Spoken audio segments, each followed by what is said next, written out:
Vamos abrir a palavra, o Salmo de número 22.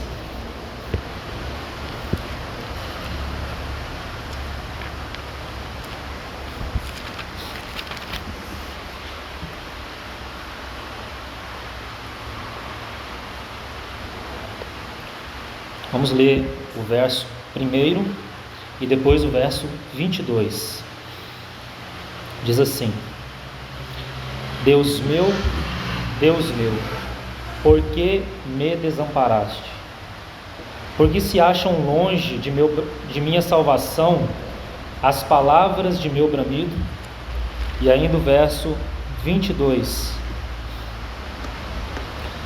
A meus irmãos declararei o teu nome, cantar-te-ei louvores no meio da congregação. Vamos ter uma palavra de oração.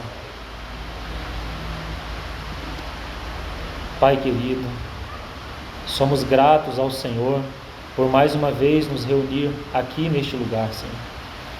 E juntos, como teu povo, ovelhas de teu pastoreio, podermos celebrar a tua mesa. Graças a Deus, louvamos ao teu nome, Senhor. Que maravilhosa oportunidade dos nossos corações poder se voltar para ti mais uma vez, em agradecimento, em palavras de louvor ao teu nome, Senhor.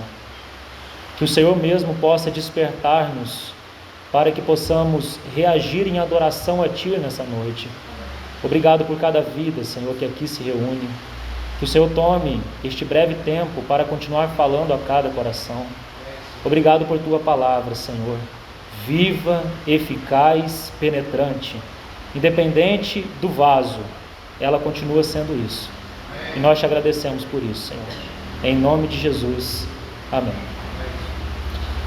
Então, irmãos, nós vamos continuar nesse precioso salmo, Salmo 22. Lembrando que ele tem uma estreita conexão com o Salmo 23, que é o Salmo da Ovelha. Os irmãos lembram que aquele Salmo 23 foi um salmo que nós estudamos, né? E foi um salmo que nos marcou muito naquele momento, né? O Senhor é o meu pastor e eu não preciso de mais nada. E toda aquela satisfação, alegria, gozo da ovelha é por conta do que acontece no capítulo 22. Irmãos, não haveria felicidade, não haveria alegria, não haveria nada para nós se o Senhor não tivesse consumado aquela obra. Se o bom pastor não tivesse dado a sua vida por suas ovelhas. Eu sou o bom pastor e o bom pastor dá a vida por suas ovelhas. Então no Salmo 22 nós temos a cruz, nós temos a obra do Calvário. E se nós não tivéssemos isso, irmãos, como diz Paulo em 1 Coríntios 15, vã seria a nossa fé, vã seria tudo. Porque se Cristo não morreu, não ressuscitou, nós não temos futuro, não é mesmo? Esse ritual aqui seria sem realidade espiritual. Mas porque ele morreu, ressuscitou, foi assunto aos céus, derramou o Espírito, então esse momento é celebrado com realidade espiritual. Esse momento é um momento vivo, é um momento onde nós tocamos a realidade daquilo que o Senhor realizou por nós. Isso é motivo de muita alegria para nós, irmãos. Não perca o último chamamento que nós tivemos no domingo passado. De fato, nós precisamos tratar esse momento com muita reverência diante do Senhor. Que possamos expressar a Ele a gratidão dos nossos corações. Aqui nem mesmo toca, irmãos, a nossa responsabilidade em um aspecto. É aquilo que nós recebemos por graça. É aquilo que o Senhor fez por nós, a nosso favor. Por isso, irmãos, que nós repetimos várias vezes, não há dignidade em nós. Não é por conta de nossa dignidade que estamos aqui. É por conta do que o Senhor realizou na cruz do Calvário. É por isso que nós nos reunimos. 1 Coríntios capítulo 1. Fiel é Deus, pelo qual foste chamados à comunhão de seu Filho. Não é mesmo? Comunhão. A mesa fala do que, irmãos? Comunhão. Deixa só abrir um pequeno parênteses, nós vamos para cá já. A mensagem será breve, no que tenho de encargo. Nessa nota de comunhão, quão lindo é, irmãos, porque o Senhor sempre quis ter comunhão com o seu povo. Quando nós vemos isso, nós entendemos o coração do Senhor, nós entendemos os seus movimentos, como por exemplo dizendo, faz um tabernáculo, faz aí, que eu quero vir e habitar no meio. Não basta eu estar lá, eu quero estar com o meu povo. E aí quando você vai em Êxodo 25 e você vê a ordem do tabernáculo, conforme foi disposto pelo Senhor, porque ali não foi nada da imaginação de Moisés. Êxodo 25, conforme tudo eu te mostrar, assim fareis. Então você tem uma ordem ali estabelecida. E veja como o Salmo 22 se encaixa aqui. Qual foi o primeiro item que aparece no tabernáculo? A arca, não é mesmo? E a arca fala do que, irmãos? Fala da pessoa do nosso Senhor, em suas duas naturezas, divino e humano, ouro por fora, madeira, ouro por dentro, não é mesmo? Divino e humano, as duas naturezas do Redentor. Mas a arca, irmãos, preste atenção nisso, a arca ela também é chamada de arca da aliança. Conversava isso com a Aline agora num bate-papo à tarde, o Senhor me trouxe para relembrar os irmãos. A arca da aliança. E para haver aliança tem que ter duas partes, não é mesmo? Então na arca você vai encontrar meias medidas, côvados e meio. Por quê, irmãos? Paulo vai explicar para nós. A igreja é a plenitude daquele que a tudo enche em todas as coisas. Então nós de alguma maneira, irmãos, nós somos essa junção. Grande é este mistério, do que fala o tabernáculo? Grande é este mistério, mas eu me refiro a Cristo e à igreja. Agora qual é o próximo móvel? Logo após a arca, o propiciatório. E do que fala o propiciatório? Da cruz, do que nós estamos vendo no Salmo 22. Não vou entrar em detalhes. Passando para o próximo móvel, qual é o próximo móvel, irmão? Você lembra? A mesa com os pães da preposição, ou da proposição, certo? E do que fala a mesa, do que fala os pães? Comunhão. Por que a comunhão é possível? Por conta da pessoa e obra do nosso Senhor. Veja a ordem. Por que você tem a mesa com os pães da proposição, da proposta de Deus? Está vendo? Os pães da proposta, Deus dando uma proposta ao mundo. Vinde a mim, certo? Comunhão. Então você tem a mesa, porque antes tem a arca e o propiciatório. E o que vem depois da mesa com os pães? O candelabro. Certo? E do que fala o candelabro, irmãos? O candelabro ele ficava de frente, como diz o texto, Êxodo 25, de frente da mesa, iluminando a mesa. Do que fala o candelabro? Fala da pessoa e obra do Espírito Santo. Por que nós podemos ter comunhão? Por que a nossa comunhão é real, é viva, tem realidade? Por conta da pessoa e obra do Espírito Santo. Mas aqui eu quero fechar esse parênteses. Irmãos, por que o Espírito Santo pôde ser enviado? Porque Cristo morreu e ressuscitou. Então a obra do Pentecostes repousa sobre a obra do Calvário. Está entendendo? Então quando nós estamos diante da mesa, por isso que Paulo vai dizer em 1 Coríntios 11, discirna esse momento. Não coma e beba para seu próprio juízo, porque na mesa há realidade espiritual. Nós estamos tocando a realidade do corpo e do sangue do nosso Senhor. Amém, irmãos? Então se encaixa perfeitamente nessa ordem o Salmo 22, irmãos, é tremendo. Então a ovelha está celebrando, alegre, colocando a cabeça por entre a cerca, dizendo: o Senhor é meu pastor e eu não preciso de mais nada, porque ela olha para a obra do Calvário e para a obra do Pentecostes. Ela sabe que há um destino, como diz Hebreus capítulo 7, se não me falha, depois os irmãos confiram. O Senhor, ou capítulo 6, se não me falha, o Senhor é âncora da alma, segura e firme. Verso 19 em diante ali, eu acho. Fica do lado de cá da minha Bíblia. Então, ele é âncora da alma, segura e firme, que já penetrou o véu. Ele é um precursor, alguém que já fez um caminho antes. Então ele é a âncora que está nos conduzindo para um destino que é certo para nós, irmãos. Você já se apropriou disso pela fé? Ou você vive esta vida com pavor, com medo, com insegurança, sem desfrute relacional com Deus? Então nós precisamos orar por essas coisas. Por isso que Paulo vai dizer: espírito de sabedoria e de revelação, escrevendo aos Efésios. Nós precisamos orar, irmãos, para que o Espírito ilumine o nosso entendimento, os olhos do nosso entendimento, para que nós entremos também nesse véu e vejamos tudo que há lá, entende? Onde o nosso sumo sacerdote já entrou com uma obra cumprida e está nos conduzindo lá também. Então nós estamos contemplando isso aqui no Salmo 22. Então, caminhando, senão eu já estou vendo aqui que eu vou me estender, o Salmo 22, irmãos, ele é um salmo que muito provavelmente foi recitado pelo nosso Senhor na cruz, palavra por palavra.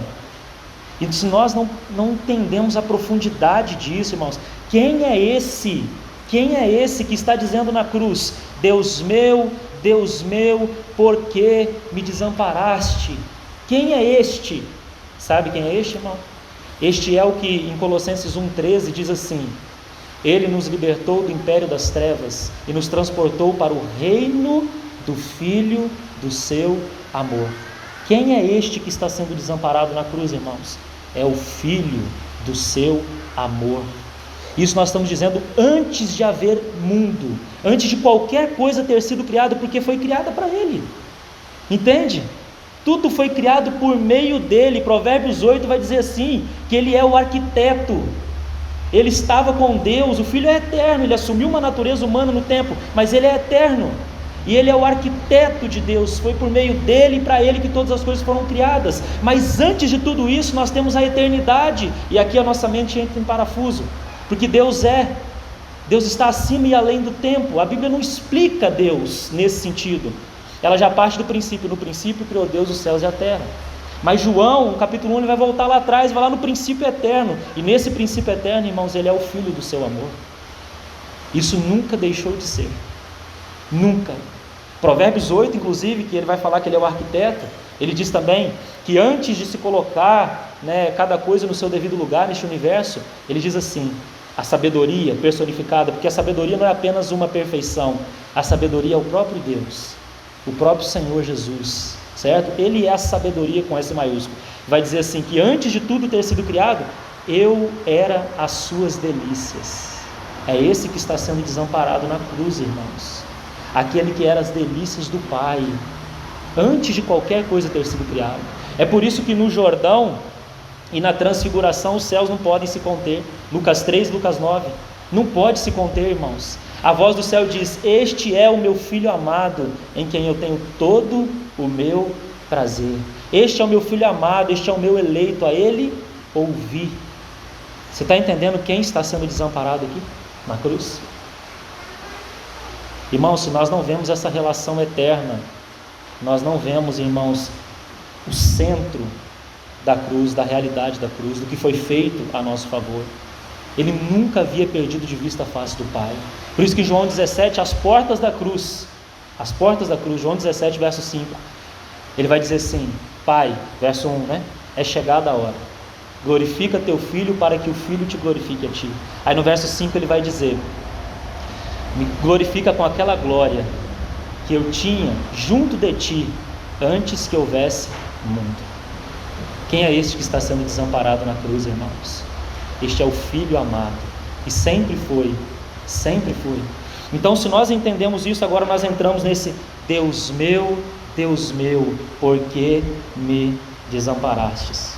Então eu quero sugerir 3 explicações para esse verso. Primeiro, para você refletir dentro disso que eu construí até agora. Três colocações aí para que você possa meditar, explicando essa expressão: Deus meu, por que me? Está vendo? Me, porque eu. Qualquer outro fosse desamparado seria justificável, irmão. Entende? Mas se ele não fosse desamparado, nós não seríamos amparados. Você entendeu? É por isso que na cruz, quando aqueles que rodeavam diziam: desce da cruz, salva-te a ti mesmo. Irmão, se ele tivesse descido, ele não tinha nos salvado.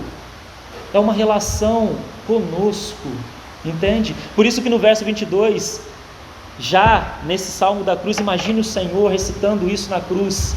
Ele vai dizer assim: a meus irmãos declararei o teu nome, cantar-te-ei louvores no meio da congregação. O Senhor, irmãos, já vislumbrando este momento da mesa de comunhão, de relação, naquele momento de terrível dor de perder a face do Pai. Está entendendo, irmão? Então eu quero sugerir 3 coisas aí.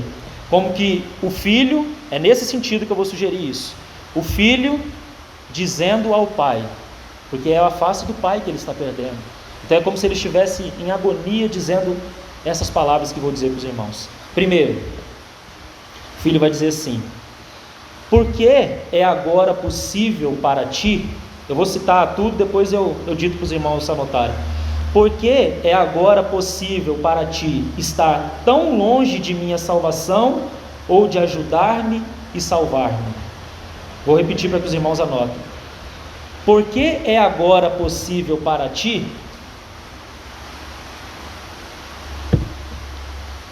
estar tão longe de minha salvação, ou de ajudar-me e salvar-me? Sabe por que ele está dizendo isso, irmãos? Porque é dessa relação de amor eterna da Trindade que é o pano de fundo do grito do desamparo. É como se ele estivesse dizendo assim: eu sou o filho do seu amor, entende? Eu nunca vivi sem tua face. É esse que está clamando na cruz. Segundo, vamos acrescentar um pouquinho de luz aqui.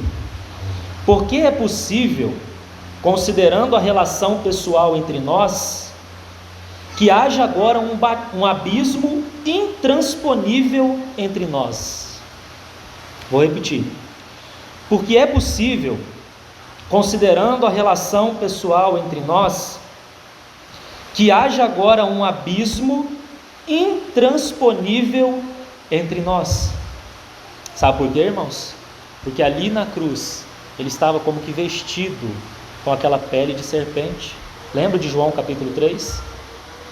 Onde a serpente de bronze que Moisés fez e levantou no deserto era apenas um tipo. Ele tomou sobre si as nossas dores, e nós o reputávamos por aflito, ferido de Deus e oprimido, né? Isaías 53. Ele carregou sobre si os nossos pecados. É por isso que naquele momento, para que pudesse cumprir, levar adiante o eterno propósito que o Pai estabeleceu na eternidade, ele precisava perder de vista a face do Pai por estar carregando aquilo que é nossa parte, irmão. Entende? Aquilo que é nossa parte. Todas as festas do Antigo Testamento apontavam para isso, para esse cumprimento pleno naquilo que ele realizou. Aquelas festas só faziam recordação de pecado, sabe? Eles iam lá e recordavam uma vez por ano, no dia da expiação, etc.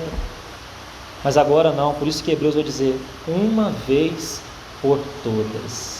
Não há necessidade de repetir.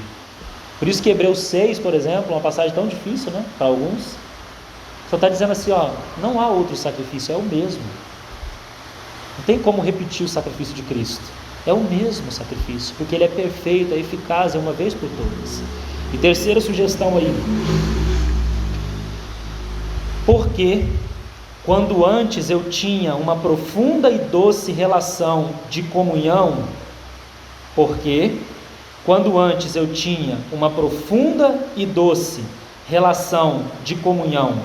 e de confiança contigo, agora, quando mais do que nunca necessito, estou excluído dela. Forte, né, irmão? Vou repetir para os irmãos. Porque quando antes eu tinha uma profunda e doce relação de comunhão e de confiança contigo, agora, quando mais do que nunca necessito, estou excluído dela. Irmãos, eu não sei se você já tocou a profundidade disso pela fé. Você lembra no capítulo 16 de João, no verso 32, eu registrei aqui. O nosso Senhor diz assim: ele já tinha passado por tanta coisa, irmão. Já tinha sido traído, negado, esbofeteado, maltratado, tudo isso. Ele sofreu a traição daqueles que eram o seu círculo mais íntimo ali. Mas ele diz assim: contudo, não estou só, porque o Pai está comigo. A fonte de sustento do nosso Senhor Jesus era a face do Pai. E agora ele estava excluído dessa comunhão, sabe? Excluído dela, por conta daquilo que ele tomou sobre si. Irmãos, esse foi o preço para que a realidade de comunhão na mesa acontecesse. Será que nós não temos palavras para agradecer ao Senhor ao redor da mesa? Será que nós precisamos do quê? De que motivação externa para estar feliz nesse momento? Precisamos estar com a circunstância favorável nas nossas vidas? Nossa família precisa estar certinho em tudo, porque se não tiver eu fico triste, não consigo celebrar a mesa? Será que a minha conta bancária tem que estar cheia? Se ela estiver esvaziando, eu não tenho motivo de agradecer? O que são essas coisas, irmãos? Como o Senhor precisa nos elevar para os lugares celestiais. Nós falamos tanto de estarmos assentados com Cristo nos lugares celestiais, mas nós vivemos como se estivéssemos enfincados nessa terra. Nós falamos tanto do eterno propósito de Deus, mas parece que no nosso dia a dia esse eterno propósito cai no esquecimento. E nós vivemos como se essa vida fosse tudo que há para nós. Nós não conseguimos vislumbrar pela fé as alturas mais elevadas daquilo que o Senhor realizou por nós, irmãos. Foi por isso que Paulo, quando ele fala que ele aprendeu, irmãos, tudo isso que eu estou falando aqui certamente estava no coração de Paulo, porque é isso que traz consolo. É isso que nos mantém firmes em meio a circunstâncias que quer nos sacudir, quer nos fazer desanimar. Então, irmãos, nem vou me prolongar muito. A mesa é um momento de comunhão. E essa comunhão só foi possível porque um dia o filho foi desamparado pelo pai. E agora as ovelhas, e você é uma ovelha também, irmão e irmã, pode dizer: o Senhor é meu pastor, eu não preciso de mais nada. Ele me faz descansar, Ele me guia a pastos verdejantes, Ele refrigera a minha alma, Ele guia-me pelas veredas da justiça, por amor de quem, irmãos? Do seu nome. Do seu nome. É isso que está em jogo, o seu nome, a sua glória. Entende? É por isso que Tessalonicenses vai dizer algo, irmãos, que confesso para vocês, é muito elevado para mim. Diz que quando Ele vier, Ele não vai só aparecer em glória, mas Ele vai ser glorificado nos seus santos.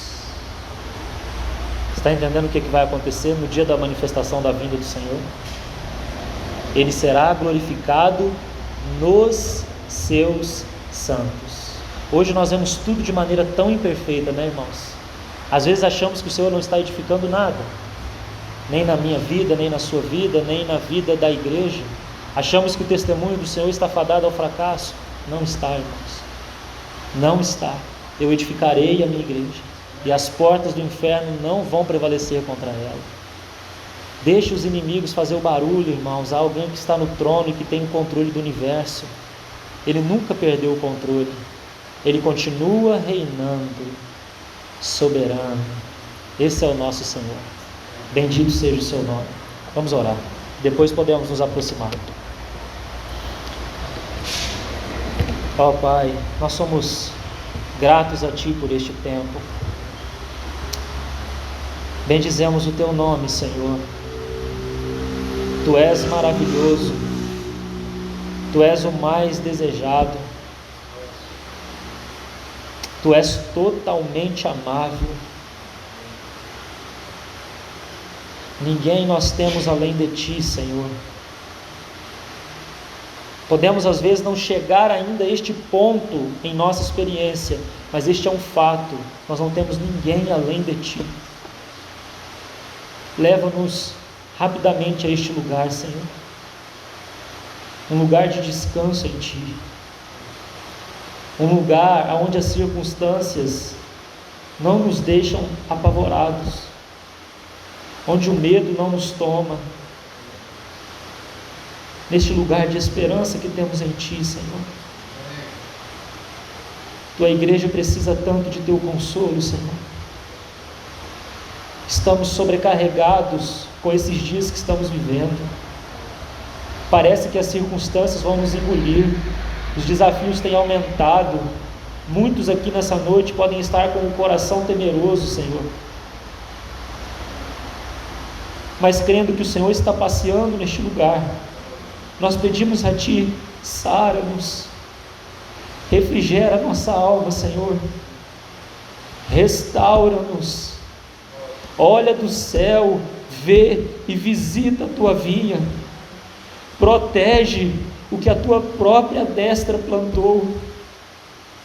Nós precisamos do Teu cuidado, Senhor.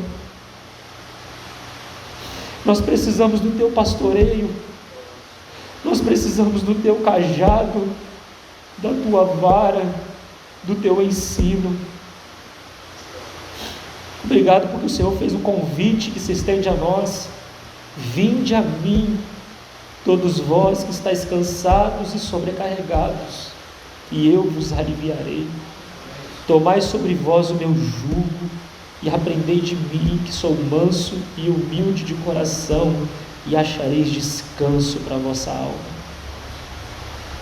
Passa em cada coração, Senhor, em cada vida nessa noite, ministrando tuas bênçãos, Senhor, aquelas mesmas bênçãos que o Senhor hoje ministra lá no santuário, na presença do Pai.